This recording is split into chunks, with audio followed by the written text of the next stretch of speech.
All right, hi, my name's Kayla Steele, and welcome to my Aurasma game, which is an independent learning project game on genetics. So I'm going to start playing my game right now. I'm opening up the first page, and I'm ready to see what my first step is going to be. Have you ever wondered why you look the way you look? Maybe you look just like your dad, or just like your siblings, or just like your mom, or maybe you have the same two parents as your siblings and yet you don't look like anyone in your family. Well, we're going to do an independent learning project using the app Aurasma to learn more about genetics and how we inherit our traits. You're going to work through this notebook using the Aurasma app. Please make sure that you click on any words that are decorated or images within this notebook and work through and follow the directions, and don't hesitate to ask me if you have any questions. Thanks and good luck. So it sounds like I've got to work through this notebook and find out as much as I can about genetics. All right, on to the next page. The eye color explorations. Let's see what I have to learn about eye color. We're going to start exploring your eye color and where it might come from. So we're just going to do a small project where you define what your eye color is, the eye color of your immediate family, including siblings, parents, and grandparents, and you're just going to make a simple chart that looks like this. Notice that I used the color marker of the eye colors that we have, so you can see that me and my sister have green eye colors, my mom has blue, my dad has green, and you can see the rest of my family as well. So put together a simple chart that looks something like this with the eye colors of you and your family members. We're going to start exploring. All right, so let me get right to it. All right, here's my eye color chart. So you can see that I have green eyes. My sister also has green eyes. My mom has blue eyes. My dad had green eyes. And you can see my grandparents, and I actually went ahead and added in my husband and children as well. So you can see in my family, we have a whole lot of green and blue-eyed people. All right, on to the next activity. All right, it looks like I have some definitions that I need to learn. Let's see what it has to say. The next section of your notebook will be definitions. Make sure you hold your Aurasma app over every single definition and make sure you're writing down the definitions as you go along so that you can go back and study them later. The next section. All right, what I love about definitions with the Aurasma app is that I can use these as note cards later so that I can study. I can try to come up with the definition in my own head, and then I can use the Aurasma app to make sure that I have the correct definition. All right, let's see what an allele is. A variant form of a given gene. A variant form of a given gene. All right, now we know what an allele is. Moving forward, let's see what genotype is.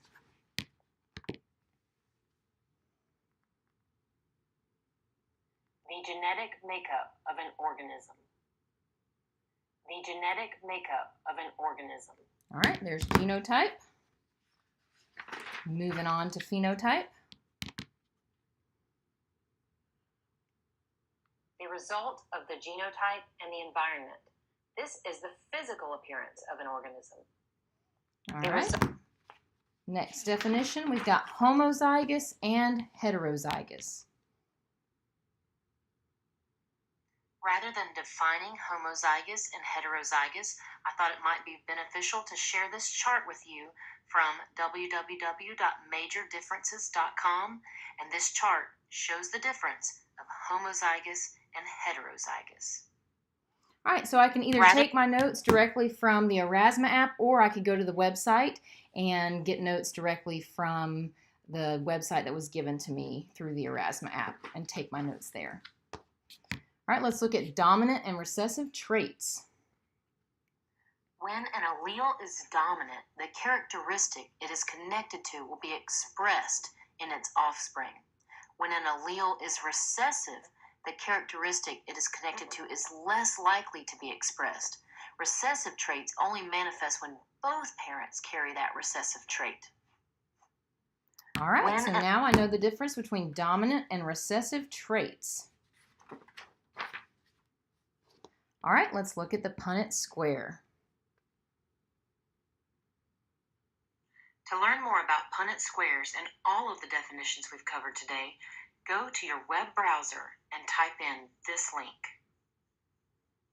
All right, so I have to go to my web browser and I have to type in that link.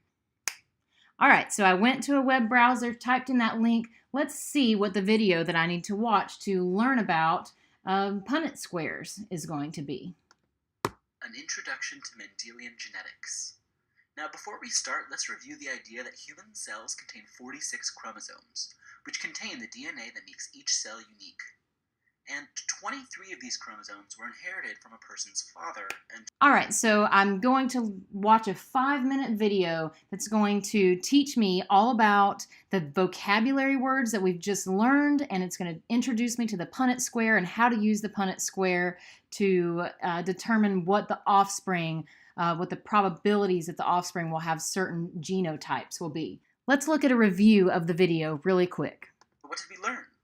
Well, first we learned what an allele is, and the difference between homozygous and heterozygous, as well as the difference between dominant and recessive traits in relation to alleles. Second, we learned about the difference between genotype and phenotype, and how the genotype refers to a person's DNA, while a phenotype refers to the physical traits that the DNA codes for. And finally, we learned about how we can use a Punnett square to determine how different alleles will be inherited from two parents. Okay, so now I've learned about the Punnett square. I've learned a little bit more about all the definitions that were covered in my Aurasma app game, and I feel a lot more confident about creating Punnett squares and using the terminology in those definitions. So I'm ready to move forward in my independent learning project Aurasma game. All right, so it looks like I have some examples, so let's see what they are.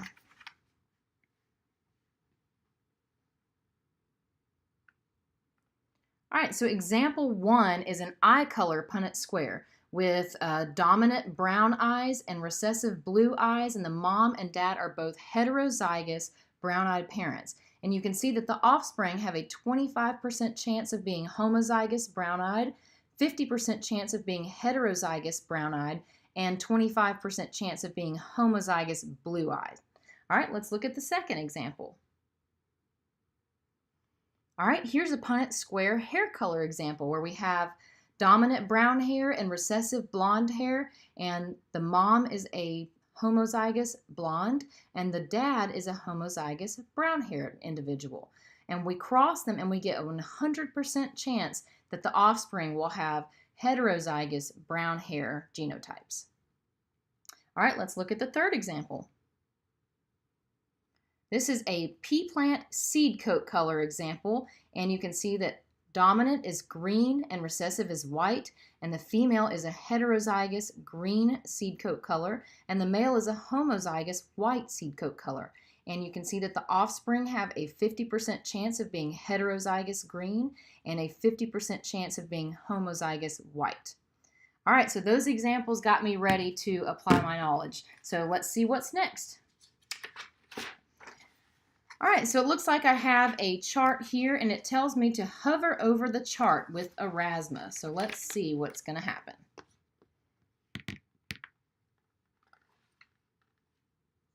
Take a look at the worksheet provided in your folder. It's called Greg Mendel's Pea Plants. Note that it's got a chart of pea plant traits, followed by a lot of questions and Punnett squares for you to complete when you're looking at that chart. So just work on this worksheet, ask me if you have any questions, and good luck. All right, so it looks like I have some work to complete. So here's my chart, and here is the worksheet that follows. Let me get to work. All right, I completed the worksheet. You can see that I've made several Punnett squares throughout this worksheet and looked at the probability of what the genotypes of the offspring of all of those different types of pea plants will be. All right, time to move on. All right, so the next activity is a bug creation activity. And you can see that the directions also tell me to hover over the chart. So I'm going to hover over the chart with my Aurasma app. Your next activity is your bug creation activity. This activity is really fun, and you'll get the opportunity to create your own bug. This is what the worksheet looks like. It's provided in your notebook.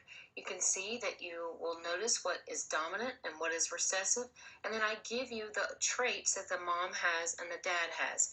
You'll have to write what the phenotypes look like, and then you'll have to choose either the mom or the dad and actually create a model of that bug. And we can talk more in person about how to create that model. And then you're actually going to use Punnett squares, the directions here at the bottom, to determine what the genotypes, the probabilities of the genotypes of the children might be. All right, good luck. Your next activity. So I have to get to work. I've got to figure out what the phenotypes of the mom and dad will be, and then I've got some projects to do. All right? All right, and I'm done. So you can see here where I have determined what the phenotypes of the mom and the dad will be. And then I've done the second part of the project, which is actually create my bug. And so you can see that I've created the mom bug, and the mom bug has red antenna, 3 body segments, a curly tail, 2 pairs of legs, green nose, green feet, and 3 eyes. So the mom bug that I created matches the phenotype of the mom bug on this activity. And the last part of the activity was to create Punnett squares, mixing the mom and dad's genotypes and seeing what the outcome will be. So I've completed all of the work with that worksheet, and I'm ready to move on to the last page in my project. I hope you've had fun learning all about genetics and how we inherit our traits. We're going to learn more and more and dig deeper and deeper into genetics. As a final closing activity, I want you to look back at the chart that you made about your own eye color and your own family's eye color. And I want to see if you can try by tracing your family to figure out what alleles you have inherited.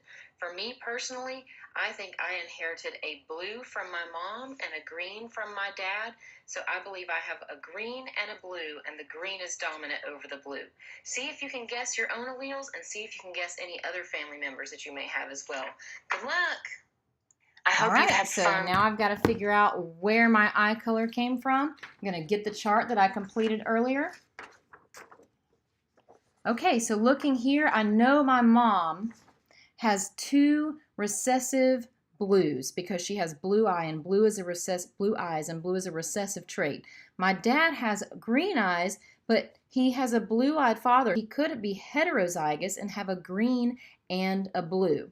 But I know that I must have inherited a green from him because my eyes are green, and I have to have inherited a blue from my mom because blue is completely recessive and green is dominant to blue. So I believe I have a green and blue allele for eye color, and I believe so I'm a heterozygous green-eyed person. All right, I have one more thing to look at in my Aurasma game, and it's called Looking Ahead. Let's see what we have to look forward to. In this independent project, we have covered the basics of genetic inheritance. As we move forward, we're going to get more and more detailed. And as a matter of fact, you'll find out that eye inheritance isn't based on just one gene or one set of alleles at all, which is why we can have all kinds of shades of colors of blue and green and brown. And so as we get more into this unit, we'll learn more and more about genetic inheritance, and I'm really looking forward to it. Bye. All right, so now I know what I have to look forward to, and then I'm actually going to dig deeper and deeper into genetics, and I'm getting really excited about what else I get to learn. And that's my game, and I hope you enjoyed it. Or have a good day.